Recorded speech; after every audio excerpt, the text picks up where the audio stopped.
I get why they do wings. This would make a good burger. I know. Right? The wings is just so much easier to eat because you're just like putting in your mouth. Having multiple, almost like micro careers. Yes. You're going with the milk already. Too soon. Go for it. Micro careers, yes. Ooh. Oh man. Oh my god. I feel it in the back. You just gotta jump these interviews started now.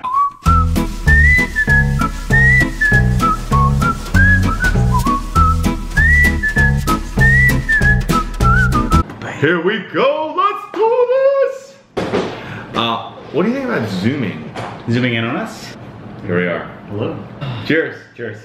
The beginning. What I've learned with Ryan, it's the first time I'm ever actually pronouncing your last name. Go for it, give it a shot. Panchadsaram. Perfect. Panchadsaram, yes. Panchadsaram. We have 6 food items. We are not eating fried chicken today. No fried chicken today. No fried chicken today. This meal is designed, inspired by you. This is kind of like a Ben's chili bowl meets West Coast farm fresh. This is fantastic. With a splash of Berlin, Germany okay. mixed together. 6 different types of sausages or hot dogs, each paired with a hot sauce. We should get started. So first one is really basic. Wagyu beef hot dog, homemade chili, cheese. First question, you are Wikipediable. Okay. But tell us in your own words, kind of, who is Ryan Panchadsaram? 32, live in San Francisco right now, but if you trace back all the way to where I was born, I was actually born in the Philippines. My mom and dad both worked for the military while we were growing up, the US military, and my dad was stationed in the Philippines, Manila. And so I was born there. From there we moved to Rhode Island, was there for a very short little bit, then went to Germany for a good 2 years, and Naples, Italy for kindergarten through 6th grade, and then moved to San Diego where I went to high school. And then college in Berkeley, and then from Berkeley went out into the, I guess they call the real world, and was working at places like Microsoft and at Salesforce, and then got this crazy idea to start a company. And then from there, found my way at the White House. The WH. The WH under .gov, WH.gov. Yeah, where is .gov? Under Obama. And wow, that was the fastest life summary. Who are you? Oh my god. So that's the Cliff Note version. The Cliff Notes. Family? Yeah. Siblings? Yes. Yes. Got 2 brothers. One brother's adopted, the other one is blood brother. We, the 3 of us, I'm the youngest, clearly, as being maybe the more like spunky one, but all 3 of us are engineers. My dad felt like it was a really, you know, he's a civil engineer. He saw computers as being a really neat way in the future, and so like when we were kids, like in elementary school, we were playing with how to code in like Visual Basic and Access, and my brother got really good at like back-end engineering. I got really good at like front-end design, and I'm talking about we're like in like tiny kid elementary school, and like we'd go to his office and like be programming away, and it really like was a way to express at least like ourselves. Like we think about problems and try to solve them, and so I remember my brother and I built this application for my dad's office on like how to, you know, look through construction projects or something like that. It was a kind of neat little thing. In San Diego, my brother went off to go study biomedical engineering. My other brother went off to do civil engineering, and then I went to Berkeley, and I wanted to become a film major. And that journey in its own right was like going to my parents and saying, hey, I want to do film, and my dad was like, nope, you're gonna go be an engineer. And I went to Berkeley and went in as a mechanical engineer, left as an industrial engineer, and managed to take a whole world of classes on top of that, like in product design and drama and art in different languages, and started the TV station there. So I got kind of my wish of like filmmaking, except I didn't get it from a degree. I got it through like extracurriculars. Through extracurriculars, yeah. Nice. What are your brothers' names? Sendel and Karthik. Karthik. Yeah. And you got Ryan. I got Ryan. What happened there? Yeah, so in Philippines, no one could really say my brother's name well. And so my mom figured, okay, well, you know, maybe to make it a little bit easier for other folks, it was either she was going to name me after the captain of the base named John, or name me Ryan after her favorite soap opera, Ryan's Hope. And so... Ryan's Soap. Ryan's Hope. I've never seen an episode. I did learn along the way that there actually is no character named Ryan. It's actually their last name. It's like an Irish family. I miss the whole like day. You guys probably would never know. Like there used to be a time when like libraries had like index cards that you had to like write who took them out. They would stamp them. I have no idea what that you're talking about. I know, the little scanning machines, and now we just order them on Amazon, right? Dewey Decimal. Where are you at? Dewey Decimal System. For another day. Berkeley. Yes, go Bears. Are you big into Berkeley? Hey, yeah, absolutely. I mean, like, you know, my wife and I both met at Berkeley. We love Berkeley. Sacrilege was about to be dropped there. We named our dog after a street in Berkeley. Ashby is his name. We love the school. Like, it brought us together, really pushed us in many ways. The cool thing about Berkeley, and I think even the great thing about like Minerva as well too, is like there's a certain set of schools that kind of let you do what you want to do. My mom would always joke, it's like you could go to Berkeley and learn underwater basket weaving and you'd come out fine because they push you so hard along the way to be like the best underwater basket weaver. And like Minerva, I believe it's got to be like in a similar way. Like, you know, everyone finds their thing that fits them. My parents would probably stop paying tuition if I majored in underwater basket weaving, unless they knew that it could lead to a medical school. Surgery. Even though Berkeley is a huge university, we actually built a lot of stuff from scratch at Berkeley. So like you talked a little about the film stuff. So can you tell us a little bit about what you built and why you built it? Yeah. You know, you go to a place like Berkeley, which has been around for a very long time, you almost expect everything to be there, right? Yeah, exactly. And so you go there and there are a lot of people who kind of slot in and, you know, take the organizations that exist and make them better, right? That's like one way to like look at going.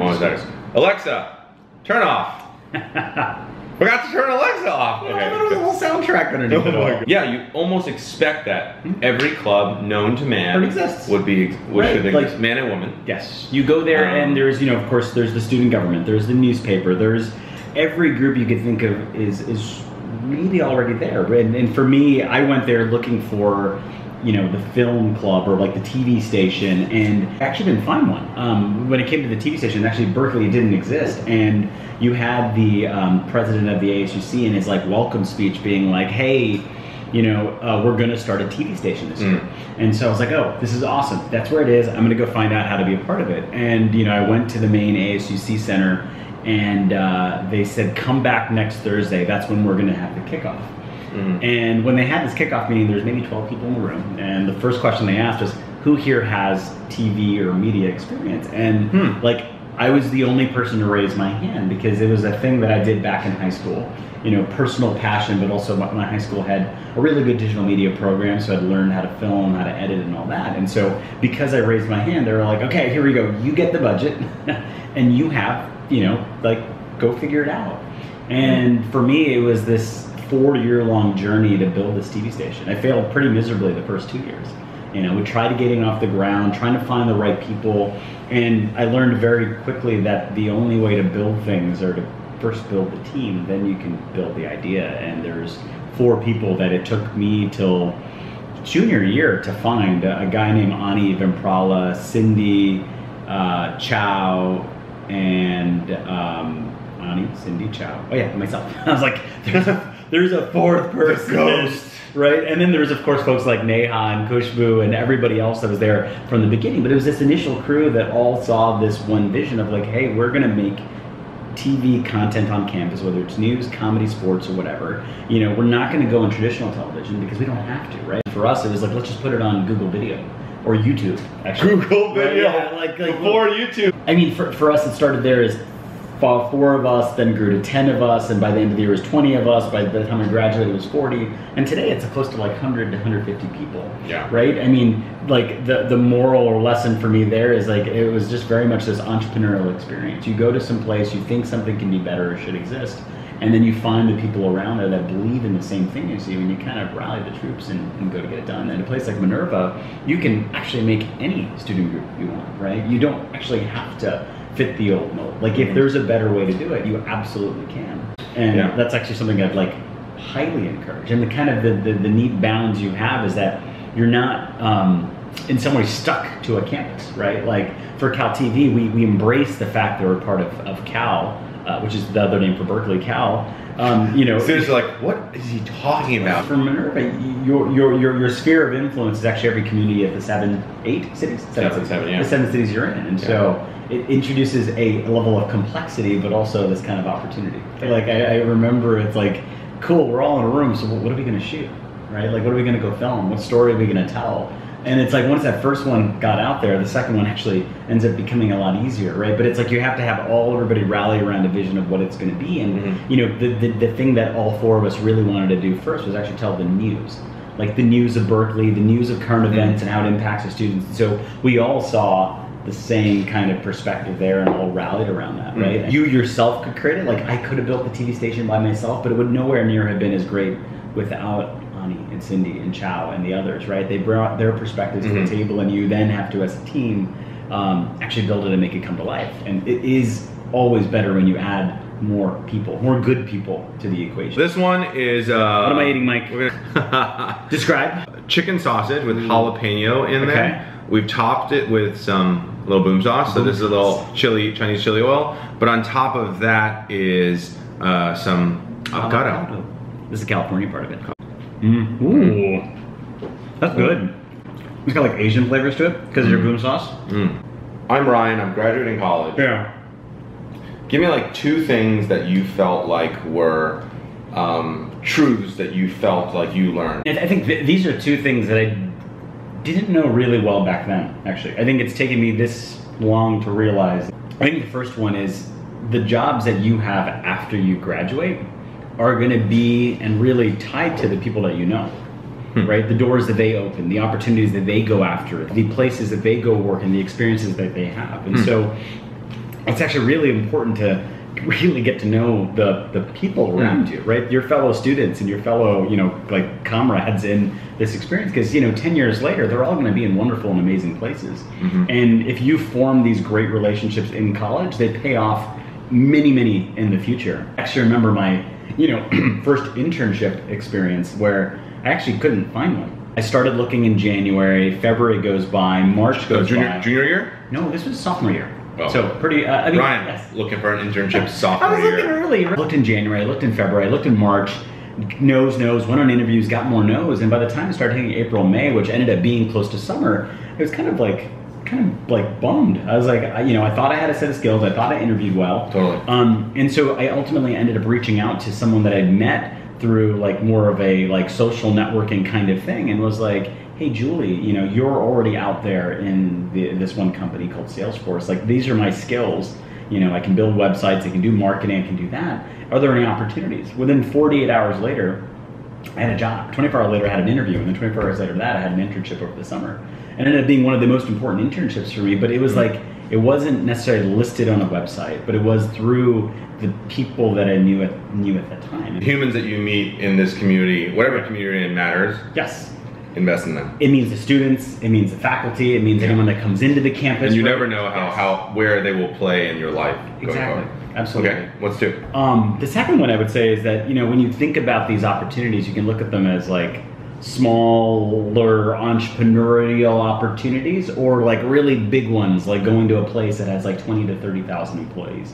I think after school, I thought there was only really one path. It was go to a large company. You know, an intern at a smaller one. Salesforce was like 700, 800 people, but by the time I graduated, I was like, I want to go to Microsoft.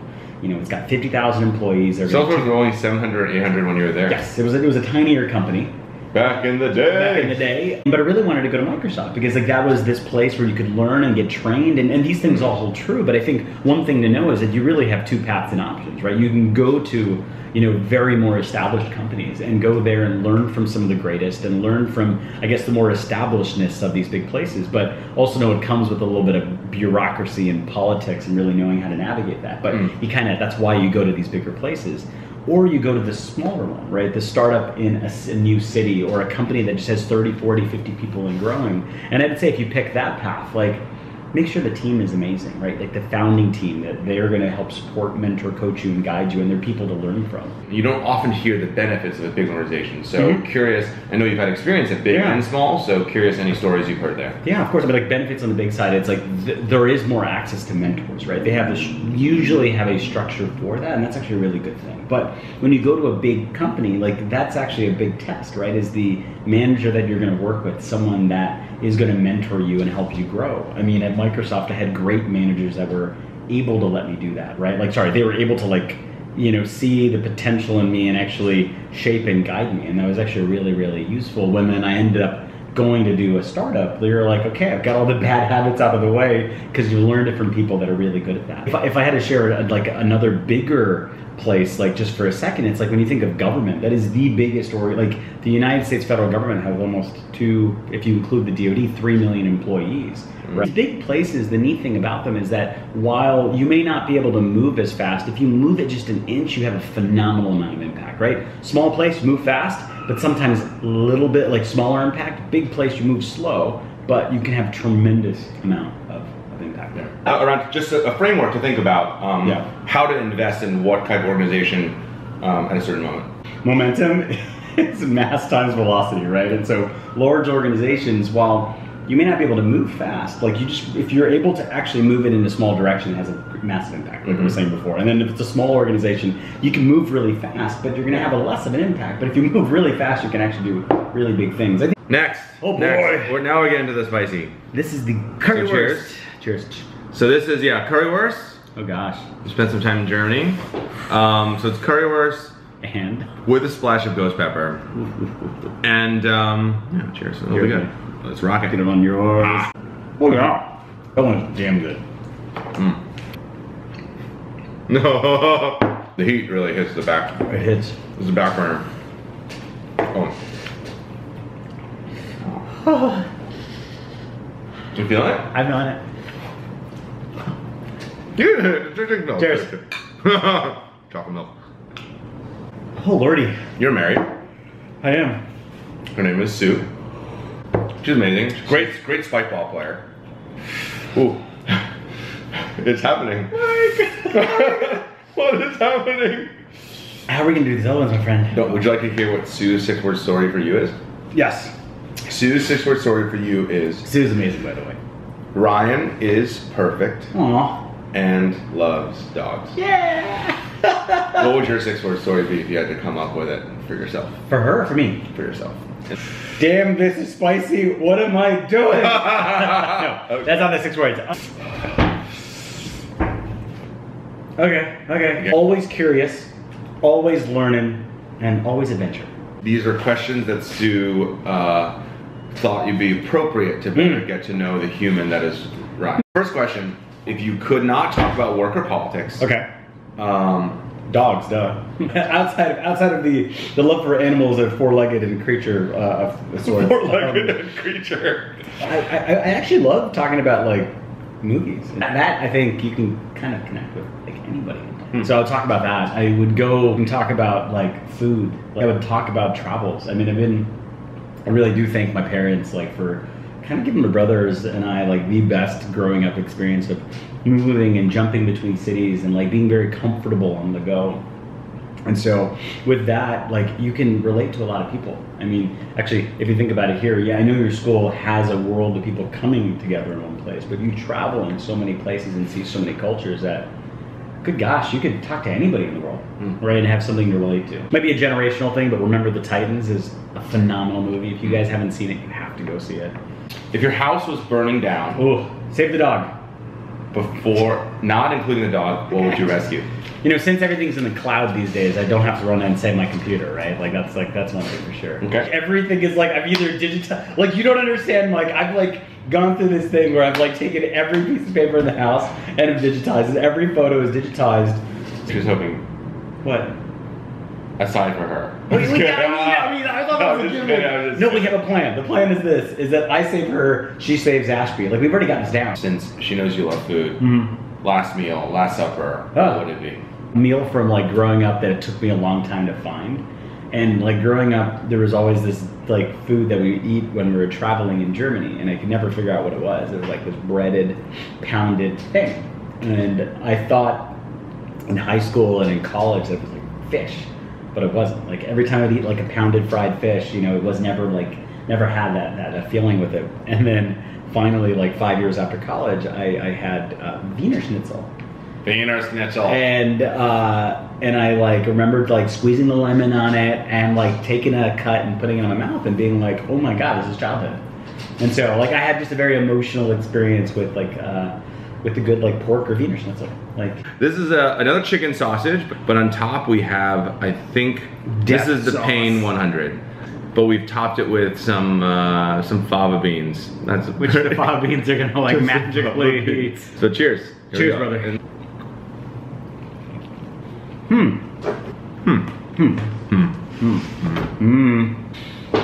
Oh, this one's hurting like in a different way. Oh, explain that Insta. Okay. Explainsta that Insta. Oh, it really, this, sneak. Going up. Okay. Oh my God, what was happening? Oh my God. Okay. In this photo, it is Rock Health Demo Day. It's 2011. And, What's Rock Health?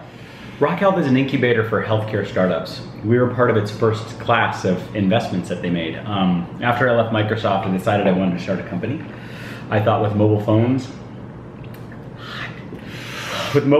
and tablets and everything, there'd be new ways to collect data. And one of the best ways for us to do it was actually to apply it in healthcare. And Rock Health was willing to take a few engineers and pair us up with healthcare experts to build things. And so this was the day we were pitching our product and sharing it with investors. You've got in the photo, you can see Hallie Tecco and Leslie Ziegler, who both started it and who are both badasses and have done amazing things. And this group of people here was, I think, 8 companies, and now they've gone through 4 or 5 different batches, and now Rock Health is like this leading investment fund for healthcare. And you know what's kind of neat too is, I'm looking at the comments, by the way. One of them is by a guy named Garrett Gee, who started a different company called Scan, it's called Scan, that got sold to Snapchat. And him and his wife sold all their belongings and now travel the world with their 2 kids, called the Bucket List Family. So that's an Instagram thing, you can go in a different direction. And Karan, who said best of luck, you know, surprisingly, he actually started a different company called Ginger.io, who ended up buying our company. Yeah. And oh my God, you see someone who liked the photo, Suchit, who some of you met. Suchit! The president of Dub Smash. You still there? Yes, he is. Yes, he is. He's so great. He's a great guy. This is the countdown for the last day of open enrollment for healthcare.gov. For many of you that actually probably don't know this story, but back in 2013, there was a website that was attached to one of the most important laws that we have right now called the Affordable Care Act that changed how healthcare was done in the country. And this website was the key way of getting people enrolled on those new healthcare plans. And the site didn't launch well. It actually catastrophically rolled out. This is so hot. It catastrophically rolled out and wasn't working for a good whole month. And the gentleman you see on the top right, Todd Park, was the US CTO, and I was working for him at the time, and he decided he would assemble this rescue team and bring them in. And we're gonna need more milk. Rescue team, tell me about the rescue team. And so assemble this rescue team to go in and actually help and assess the situation. And we went in and realized that there was this, what we thought would take a weekend to fix ended up taking us 6 months. It took a lot more than the 5 people that it started out with. It ended up being a good 30, 40 folks from Silicon Valley, dropping everything that they were doing and coming out to DC to help. It was rallying the good whole 200, 300, 400 people at CMS, the 2,000 contractors, to build the right thing, to get them aligned, to get them prioritized, to create this war room, which you actually see that we're all in, to be marching in the same direction to get this site off the ground. And these people all are people that I think of family. Front and center, you got Paul Smith, who was there on the first day. I think of him as a brother who, good gosh, we were only getting, we were working 18 to 20 hour days, 3 hours of sleep, 4 hours of sleep, and you know, sanity check. You got Mina, Shung, Lindsay, and Ginny on the top left, all working on, Ginny and Mina were on the product side. Lindsay Tyson was a person from Google that was what they call a site reliability engineer. Mikey Dickerson went on after this to start the US Digital Service. On the right. And you got, oh yeah, on the right, my bad, right, left. And so, amazing group of people. So proud of the work that we did. We enrolled 8 million people that day, by the end of that day, And but now what you have now is you have 22 million more people that have health care. The insurance rate, uninsured rate in the country has dropped incredibly. The Affordable Care Act has done so much good, and if you keep track of politics right now, you actually see a lot of these attempts to replace it, and it's a shame because it's done so much good. And I'm not saying it's perfect. It actually has a long way to go to be made better. And for anyone in the class of Minerva, I'd actually challenge you. It's like, you've probably seen a lot of different healthcare systems wherever you've grown up. It's like, what can the U.S. do better? How you feeling? Did that one sneak up on you? Oh. That was hot, my friend. A classic setup. That was it. So what was it? Yeah, what did it feel like? Just run me through. Yeah. Obviously, this is linked with your work with the government. We all came to work on it because we all thought that we could make it better, right? Like we genuinely did. We all had a set of skills, whether it came from being a great manager, an engineer, or whatnot. We came into government to try to make it better, especially in this healthcare.gov moment. And most of us thought, and rightfully so, that we would fix it and we would disappear, right? Like that's what you kind of do in the world. Like community service, you don't look for recognition, right? You do it because it's the right thing to do, and that's what we all did. And this article came about because Stephen Brill, who is the author of the piece, wrote a piece even before this called Bitter Pill, which I recommend you all to go Google, and it actually talks about how the healthcare system in the United States is broken. And when this was happening, this is broken as well too, and he wrote this really great story, and we actually thought it would just go online, and so when it was pretty stunning to see it, like ourselves, to actually see it physically be there. But I think the surreal part, you were seeing it while we were still working. If you look at one of the hashtags or whatever I put, it was like 24 more days to go. We were still working. So in some way, this was a celebration of the work that had been done, but there was still so much more work to go. If this kind of like recognition of effort didn't happen, I don't think we would have been able to do what happened next, which was start the US digital service, to start this kind of realization that, when you're in government, the best policymakers in the world need to get the best, techies in the room as well too, and they need to get the best lawyers in the room, the best doctors in the room. Like it was this idea that you needed to bring the best to the table to get any of these things done, and so that's kind of that embodiment there. How'd you figure out what you were going to wear that day? Oh gosh, we all were wearing what we normally always wore. Mikey's got his science shirt on. I clearly look, I'm wearing a very, I think I might be wearing a dress shirt in that versus this. Andy Slavitt's there, who ended up becoming the head of CMS. He's wearing a suit. Cool. No, that's all how we always look every day. This photo. All right. Amazing photo. Who are these? We've been talking about these humans. Yeah. What's up? Two of my favorite creatures, humans, yes. Yeah. One of them, Ashby, who you met or heard a lot about, and then my wife, Suhasini, who is the most incredible person ever. No, Sue and I have been together for like when I think back, we met actually in college. We met freshman year, and started dating near the end of freshman year, and have been dating ever since. And called sweethearts. Called sweethearts. What have you learned? What have I learned? Advice on dating and relationships. Of course, there's like the fire of a relationship that has to be there, but I mean, the fire. The thing about, like, I absolutely am in awe of her. She's brilliant, she's smart, and like, I think there's this thing about the person you love, it's like you have to absolutely be proud of them. Cheers. So this is on top of some, this is the Beyond Insanity hot sauce. Is that hotter than the previous one? Yeah. But this is from spicy Italian sausage. I am both excited and petrified. Oh, I'm sorry. Oh.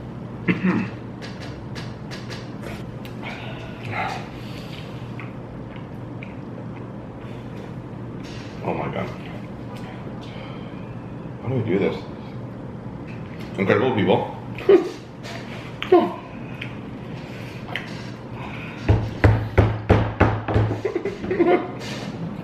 There's a lot of incredible people. It's like story of. Oh, it's really.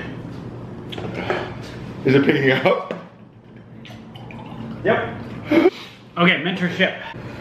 For me, I got, the person that really comes to mind actually is a guy named DJ Patil. he was a colleague, but he was a colleague in a very different way. I mean, he's phenomenally accomplished, right? He was a chief data scientist for the United States, worked at LinkedIn early on. I mean, like, this guy is like, was leaps and bounds ahead of his career. And like, you know, I never asked him for formal mentorship, but the way that it ended up working out is like, you know, sharing challenges and problems and him having answers or at least guiding pathways, right? And I think the best way that the relationship between myself and DJ blossomed was me asking him for help in very tangible ways. Like, DJ, I've got these 3 options in front of me. What do I do? You know, really serving it hopefully on a platter to him and being like, help me with it. I think that's actually the best way to get help from a mentor, is like making it really easy for them to mentor you, right? Remember, you know, sometimes the people that you're asking for time from are really busy. You know, they don't have sometimes, you know, an hour of their day for a coffee. Sometimes they do, and you know, it's really great to be able to take that, but you know, they may only have 2 to 5 minutes. And so if it's like you're picking between this job or moving to this city or that city, or what do they think about this boss? And those are really easy questions to be answered, you know. Ryan, telling humans, smart humans, what to do. Or guiding them. I think first, like, starting with like mental, like just like having a good group of friends that support you, right? Like, life will be hard, and it is this roller coaster of ups and downs, where the ups make up for all the downs, right? And you know, you can't go through it alone. You know, you need a good group of friends. You need a good group of people supporting you and cheering you on. It's like, whether that be family or mentors or colleagues, like, the more you can do to surround yourself by good people, do it. Think of, like, honestly, it's like they say, there's a saying, it's like you are the 5 people that you spend the most time with. Totally. And you know, if one of those 5 is toxic in your life, punt them out. Like, just honestly do that. Like, it'll make it better. Totally. And surround yourself by people you want to be like. So the careers that we have going forward, we have to be forever learners. We have to forever, like, keep on getting new skills and keep on learning and realizing that our boxes aren't as well defined as they used to be, right? It used to be okay for me to be just an engineer a long time ago, but that's not true anymore. It used to be okay for you just to be a business major, but that doesn't hold true anymore, right? Like, you have to be able to dabble in the liberal arts and the history and the policies and the politics.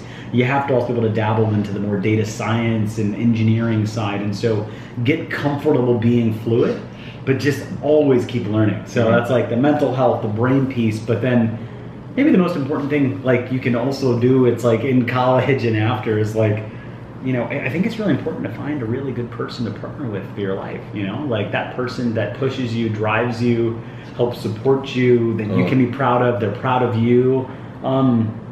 That's the best gift ever. I mean, like, that's the best thing. That's like your number, like, if you have the like #1 job is to find a job, like, this probably is the other important thing. It's like, who are you going to spend, you know, the rest of your life with? What are some of the guiding principles that you follow in your life that might be relevant, or give a glimpse into your worldview?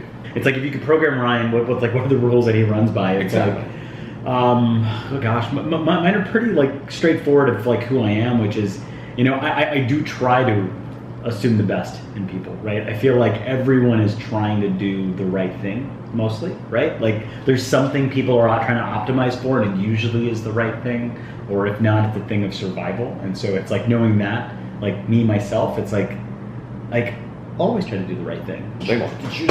Oh my God, Mikey Mike. You did great.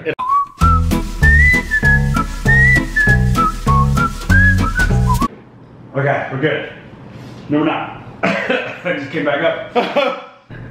What is it? Mass velocity force, F equals ma, right? MV or MA? Momentum. Momentum. Force, here we go. Let's do the wave.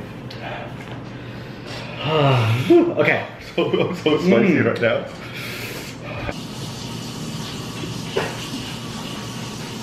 Have you ever done that one before? I think that was Dave's insanity, actually.